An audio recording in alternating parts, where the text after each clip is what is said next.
Shalom, saudara yang Tuhan Yesus kasihi. Senang bisa berjumpa kembali dengan saudara yang setia mengikuti program ini. Dan melalui program ini saya mengucapkan banyak terima kasih.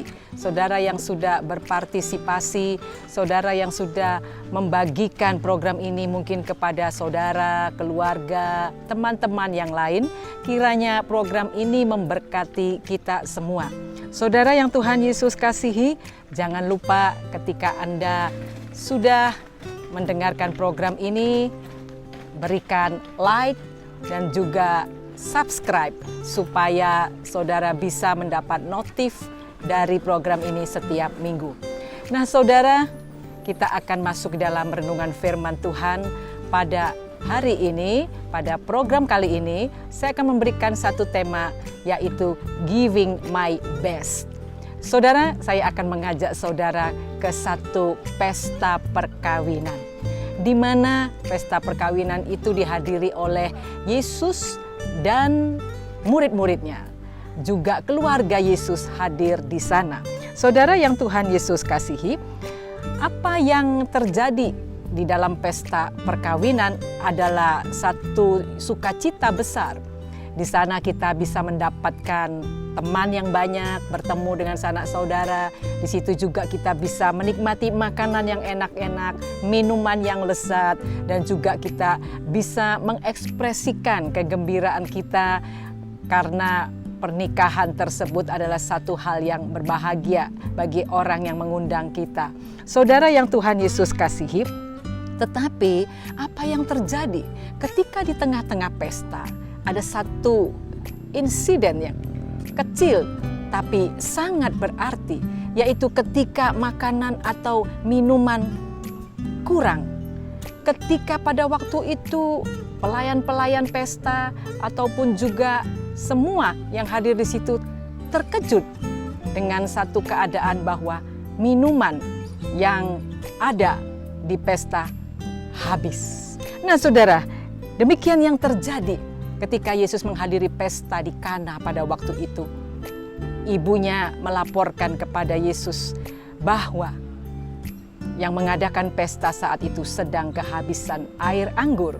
Saudara, air anggur pada pesta orang-orang Yahudi adalah satu kebutuhan yang pokok mutlak yang harus diadakan. Nah, jika kehabisan air anggur itu merupakan aib bagi keluarga yang mengadakan pesta. Nah, saudara yang Tuhan Yesus kasihi, apa yang terjadi pada waktu itu? Yesus mulai bertindak ketika ibunya meminta supaya Yesus mengadakan satu tindakan untuk mengantisipasi bagaimana supaya keluarga yang mengundang tidak dipermalukan.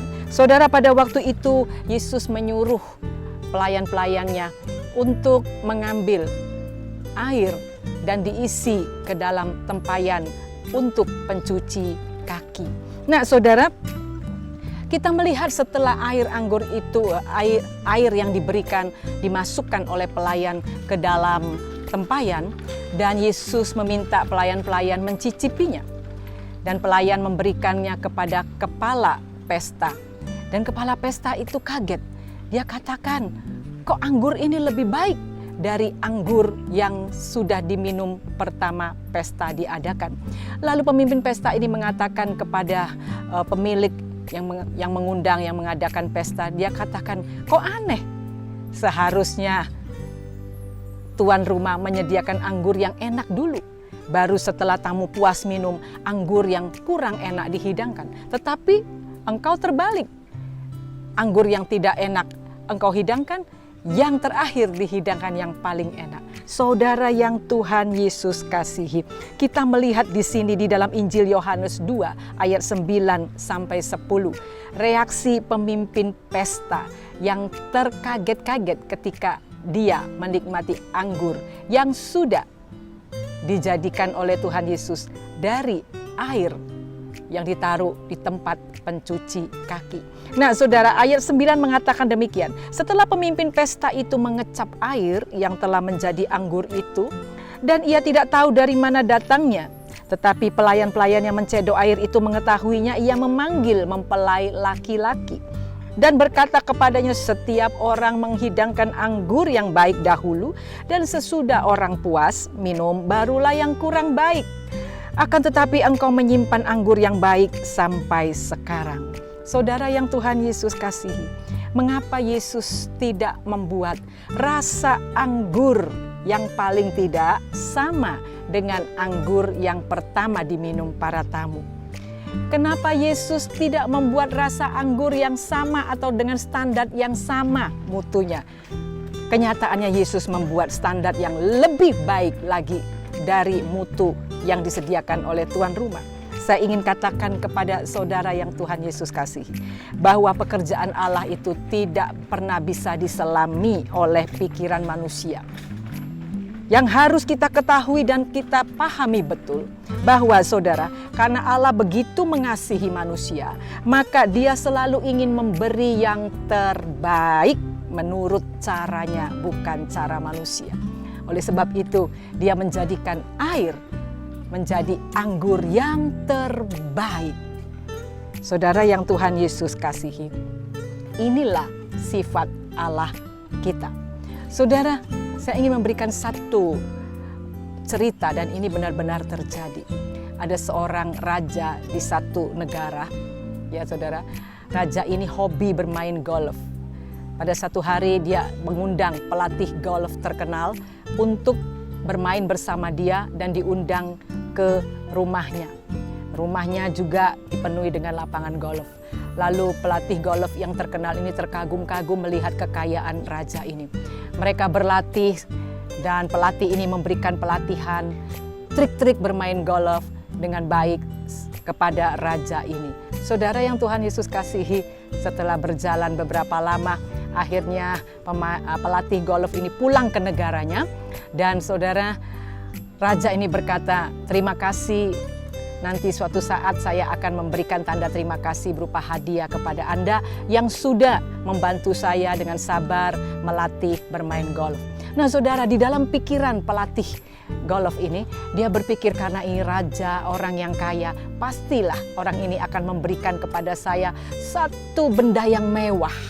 Dia mengangan-angankan mungkin saya akan diberi stick golf yang mungkin itu berlapis emas dengan berukir namanya. Nah saudara, begitu lama dia menanti, akhirnya suatu saat dia mendapat paket yang berupa satu pucuk surat. Pada awalnya pelatih golf ini merasakan kekecewaannya, tidak sesuai dengan yang dia impikan. Lalu dia membuka surat itu dan ternyata setelah dia membaca betapa kaget dan terbelalak. Saudara, surat yang dia terima adalah sertifikat tanah yang luasnya banyak sekali, besar sekali, beribu-ribu hektar. Dan di dalam surat itu ditulis pemiliknya adalah pelatih golf ini. Raja yang mengundang dia memberikan tanah beribu-ribu hektar supaya pelatih golf ini memiliki tempat untuk bermain golf, padang golf pribadi. Luar biasa bukan saudara? Apa yang dipikirkan oleh pelatih golf ini tidak sama dengan yang dipikirkan oleh raja. Demikian juga kita saudara, ketika Yesus datang ke dunia, orang-orang pada masa itu berharap Dialah yang akan membebaskan mereka dari penjajahan Romawi. Tetapi saudara, Yesus datang bukan untuk membebaskan dari penjajahan dunia, tetapi Yesus datang ingin membebaskan seluruh umat manusia, bukan orang Yahudi saja, dari penjajahan kekejaman dosa. Nah saudara, bentuk pemberian Allah yang terbesar, yang terbaik kepada dunia adalah kematian Yesus Kristus. Apa yang diduga oleh manusia, apa yang dipikirkan oleh manusia, tidak sama dengan yang dipikirkan Allah. Karena Allah memberi yang terbaik untuk manusia. Saudara yang Tuhan Yesus kasihi, kasih itu memberi, kasih itu berkorban. Nah, ketika Allah sudah memberikan yang terbaik bagi kita, bagaimana reaksi kita sebagai orang percaya, sebagai orang yang mengasihi Allah? Apa reaksi kita? Saudara, saya akan memberikan beberapa tips ya saudara, untuk memberi kepada Allah karena pengorbanannya yang sudah luar biasa. Yang pertama saudara, kita memberikan yang terbaik kepada Allah yang sudah memiliki sorga dan bumi, yang sudah memiliki hidup kita, yaitu kita memberikan yang terbaik, menyerahkan dosa-dosa kita kepadanya. Nah saudara, ketika kita diundang oleh seseorang, orang itu kaya sekali, apa saja dia miliki. Apa yang harus kita berikan ketika kita diundang? Mungkinkah orang ini ulang tahun atau pesta pernikahan? Kita bingung bukan? Lalu harusnya kita mencari apa yang tidak dimiliki oleh orang kaya ini. Itulah seharusnya yang kita berikan. Kita tidak mungkin memberikan uang karena dia sudah cukup kaya. Kita tidak mungkin memberikan dia mobil karena dia cukup kaya dengan sudah punya begitu banyak mobil. Kita berikan mungkin sesuatu yang tidak dia miliki dan harus kita cari. Demikian juga Allah. Allah yang sudah begitu kaya, yang memiliki sorga dan bumi. Apa yang patut kita berikan kepadanya? Kita berikan yang tidak Allah miliki, yaitu dosa-dosa kita. Saudara, inilah yang ditulis oleh Mazmur di dalam Mazmur 32 ayat 5. Pemazmur mengatakan demikian, dosaku kuberitahukan kepadamu dan kesalahanku tidaklah kusembunyikan. Aku berkata, aku akan mengaku kepada Tuhan pelanggaran-pelanggaranku, dan Engkau mengampuni kesalahan karena dosaku. Selah. Saudara, jika engkau mengasihi Allah, berikan yang terbaik kepadanya. Seperti Allah sudah berikan kita yang terbaik, yaitu dosa-dosa kita. Itulah kesukaan Allah. Ketika kita datang kepadanya, kita duduk di bawah kakinya, kita mengakui, kita mengungkapkan semua kesalahan kita, dan kita tinggalkan dosa itu. Itulah yang menjadi kado istimewa bagi Allah. Itulah pemberian yang terbaik, seperti Allah memberikan terbaik bagi kita. Nah, tips yang kedua saudara, kita berikan adalah kesetiaan kita untuk melakukan perintahnya. Amin saudara. Di dalam Yohanes 14 ayat 15 firman Tuhan berkata demikian. Jikalau kamu mengasihi aku, kamu akan menuruti segala perintahku. Jikalau saudara mengasihi Tuhan, engkau akan menuruti segala perintah Tuhan. Nah saudara, dua hal inilah yang didambakan oleh Allah. Supaya setiap waktu agar anak-anaknya membuktikan kasih dengan cara memberikan yang terbaik, yang berkenan di hadapan Allah. Bukan harta, atau bukan dengan waktu kita yang sibuk melayani, bukan dengan ketekunan kita dalam ibadah, tapi kita masih menyimpan dosa. Kita masih perbuatan dosa kita berjalan terus, tapi dan juga kita mengabaikan perintah Tuhan. Saudara, bukan itu. Tetapi yang diminta Tuhan adalah serahkan dosa-dosamu kepadanya. Yang kedua, setia melakukan perintah Tuhan sampai akhir. Amin. Tuhan Yesus memberkati.